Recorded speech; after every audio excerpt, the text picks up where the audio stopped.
আজকে আমার আলোচনার বিষয় চিকন পুরুষাঙ্গ মোটা করার কার্যকারী হোমিওপ্যাথি চিকিৎসা। দেশের এবং প্রবাসের ভাই বোনদের প্রতি সালাম। আসসালামু আলাইকুম। প্রায় পুরুষেরই এখন অভিযোগ থাকে যে তাদের পুরুষাঙ্গ চিকন। বিশেষ করে যেসব ছেলে এখনো বিয়ে করেনি, যুবকেরা এখনো বিয়ে করেনি, তাদের অভিযোগটা বেশি থাকে। তারা তাদের পুরুষাঙ্গ চিকনের কারণে বিয়ে করতেই ভয় পাচ্ছে। গার্জিয়ানের কাছে বলতেও ভয় পাচ্ছে। কাউকে বলতেও পারে না। সর্বশেষ তারা ডাক্তারের শরণাপন্ন হয় এবং এই কথাই বলে থাকে যে তাদের পুরুষাঙ্গ এত পরিমাণ চিকন হয়ে গেছে যে তারা বিয়ে করতে এখন ভয় পাচ্ছে। তাদের ধারণা এই পুরুষাঙ্গ দিয়ে তারা স্ত্রীকে সুখ দিতে পারবে না। তো এই পুরুষাঙ্গ চিকন আসলে সবারই হয় না। আ উম কি কারো দেখা যায় যে বংশগত কারণে, জিনগত তাদের ফ্যামিলিতে, তাদের বংশে, তাদের বাবা, চাচার কারোর না কারোর অ্যা অ্যা লিঙ্গ, পুরুষাঙ্গ ছোট ছিল এবং বংশানুক্রমে তার পুরুষাঙ্গও চিকন। এমনও হয়ে থাকে। কারো দেখা যায় যে তাদের দৈহিক গঠনের সঙ্গেও আম আ সংযত রেখে পুরুষাঙ্গ চিকন। আবার আ দেশ ভেদেও অনেক দেশভেদে পুরুষাঙ্গ চিকন হয়ে থাকে। আবার কারো দেখা যায় যে অরিজিনালি আগে ভালো ছিল কিন্তু আস্তে, আস্তে এখন ছোট হয়ে যাচ্ছে। কারণ পুরুষের যৌবন শুরু হয় ১৩-১৪ বছর বয়সে।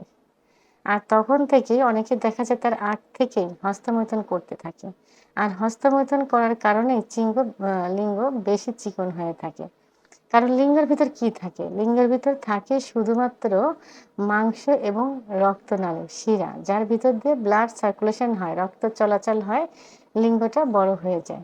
কারণ পুরুষের যখন সেক্স উত্তেজনা আসে, তখন টোটাল বডিতে ব্লাড সার্কুলেশন শুরু হয়, বেশি হয় লিঙ্গের মধ্যে।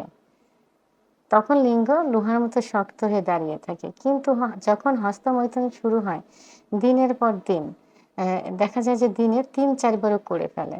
শুধু আম এ যুবক বয়সে নয়, যৌবন শুরু হওয়ার বয়সে নয়, অনেকে দেখা যায় যে যারা চাকরির সুবাদে বাইরে আছে, কি দেশের বাইরে আছে, প্রবাসে আছে, অনেকে কলেজ হোস্টেলে লেখাপড়া করে। আবার অনেকে বিয়ে করছে, বিয়ের পরেও স্ত্রীকে পাশে রেখে হস্তমৈথুন করছে। আবার অনেকে দেখা যাচ্ছে যে স্ত্রীকে দিয়ে হস্তমৈথুন করাচ্ছে। তো অ তো হস্তমৈথুন করানোর কারণে হাতের আঙুলের প্রেসারে, অর্থাৎ আঙ্গুল দিয়ে যে মৈথুন করা হয় তখন আঙুলের প্রেসারে লিঙ্গের শিরাগুলো সংকুচিত হয়ে যায়। তখন ব্লাড সার্কুলেশন বা রক্ত চলাচল কমে যায়। তখন লিঙ্গ আস্তে, আস্তে চিকন হয়ে যায়, ছোট হয়ে যায়, খর্বাকার হয়ে যায়। অনেক সময় দেখা যায় যে আগা মোটা, গোড়া চিকন হয়ে যায়। এইসব ক্ষেত্রে অধিকাংশ পুরুষই, প্রায় সব পুরুষই হতাশাগ্রস্ত। তারা বউকে সুখ দিতে পারছে না, পার্টনারকে সুখ দিতে পারছে না, আ নিজেও সুখ পাচ্ছে না। আসলে মহিলাদের আ যে যোনিপথ আছে, যোনিপথের চারিপাশে যে খ্যাচখ্যাটে একটা অংশ থাকে যেখানে ঘর্ষণ লাগলে সেক্স উত্তেজনা হয় এবং এর ভিতরেই কিন্তু জি স্পট জায়গা আছে। তো জি স্পট জায়গায় ঘর্ষণের কারণে তাদের বীর্যপাত হয়।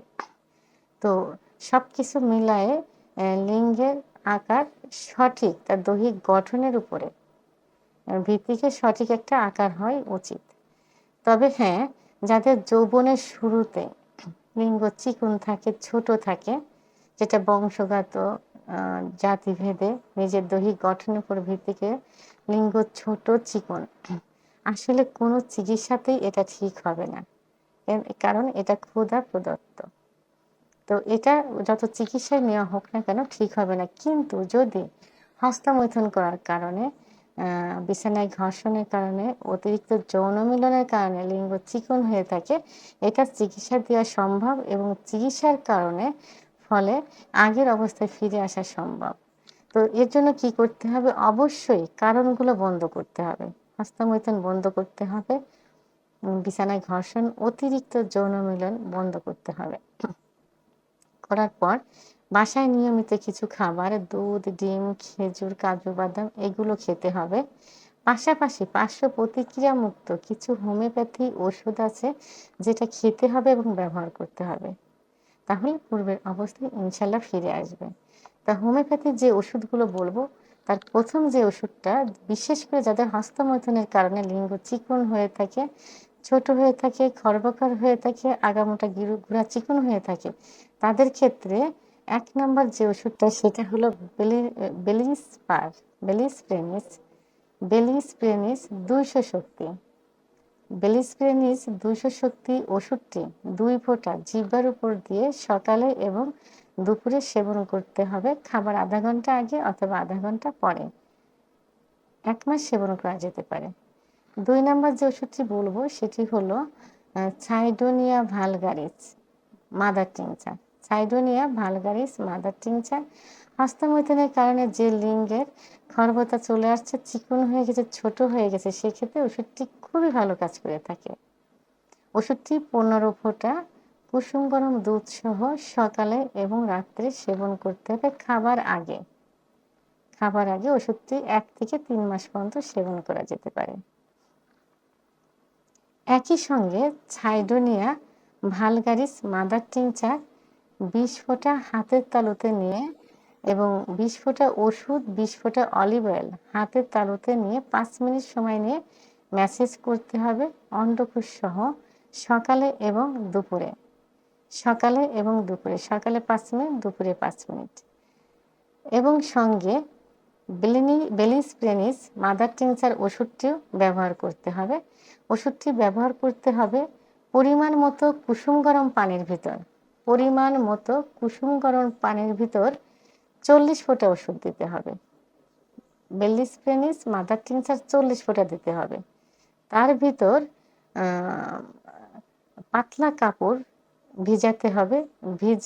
ভিজানো অবস্থায় লিঙ্গ এবং অন্ডকোষ সহ পেঁচিয়ে রাখতে হবে ১০ থেকে ১৫ মিনিট, বিকালে এবং রাত্রে। তবে সুবিধা মতো ব্যবহার করতে পারেন। আপনারা যদি বেলিস্প্রেনিস যেটা একটু সময় নিয়ে পেঁচিয়ে রাখতে পারে, এটা সকালে দুপুরে নিতে পারেন। আবার ওই সাইডোনিয়া ভালগারিস বিকালে রাত্রে নিতে পারেন, আপনাদের সুবিধার মতো। তো সেক্ষেত্রে বেলিস্প্রেনিস মাদার টিংচার কী করতে হবে, পরিমাণ মতো কুসুম গরম পানির ভিতর ৪০ ফোঁটা ওষুধ দিতে হবে, পাতলা একটা ন্যাকড়া ভিজিয়ে অন্ডকোষ এবং লিঙ্গ সহ পেঁচিয়ে রাখতে হবে ১০ থেকে ১৫ মিনিট, যেন গরম ভাবটা লিঙ্গে লাগে এবং লিঙ্গে যে শিরাগুলো শুকিয়ে গেছে আস্তে আস্তে ওটা প্রসারিত হয়ে যাবে।